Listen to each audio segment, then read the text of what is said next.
Fix, game is unable to communicate with Rockstar Games Online Services, GTA 5.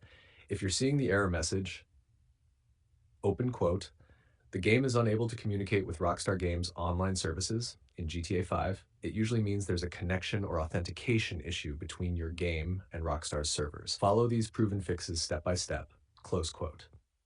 Task char 1. Check Rockstar server status. Before changing anything, check if the Rockstar servers are currently down or under maintenance.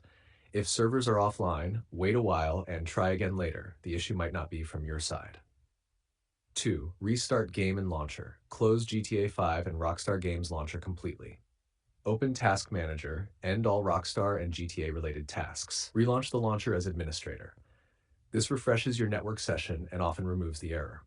#3. Reset your network connection. 1. Restart your router/modem. 2. Disconnect from VPNs or proxies if active. 3. Run the following commands in command prompt as administrator. You can see the code in our conversation history. 4. Restart your PC and open the game again. These steps reset your DNS and network stack to restore proper communication. Ensure 4. Allow GTA 5 and Launcher in Firewall. 1. Open Windows Security, Firewall and Network Protection. Allow an app through Firewall. 2. Ensure both GTA5.exe and Rockstar Launcher.exe are allowed on private and public networks. 3. Click OK, restart, and try again. 5. Disable antivirus or overlays temporarily. Your antivirus or overlays, like Discord, NVIDIA, Steam, Xbox Game Bar, may block Rockstar's authentication process. Temporarily disable them and launch the game again to test. Verse 6. Game files. If you're using Rockstar Launcher, Steam, or Epic Games, go to your game library, find GTA 5, select Verify Integrity of Game Files or Repair Installation. Corrupted launcher or network files can cause this issue. Change DNS settings.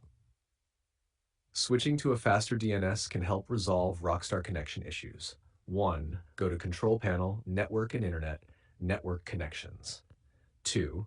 Right-click your connection properties, Internet Protocol version 4, TCP IP v4. 3. Select Use the following DNS server addresses, preferred 8.88.8, alternate 8.8.4.4. 4. Click OK. Restart your PC, launch GTA 5. And 8. Log out and relog in. Sign out of the Rockstar Games Launcher. Restart your system. Log back in with your account credentials. This re-authenticates your session and often restores online connectivity.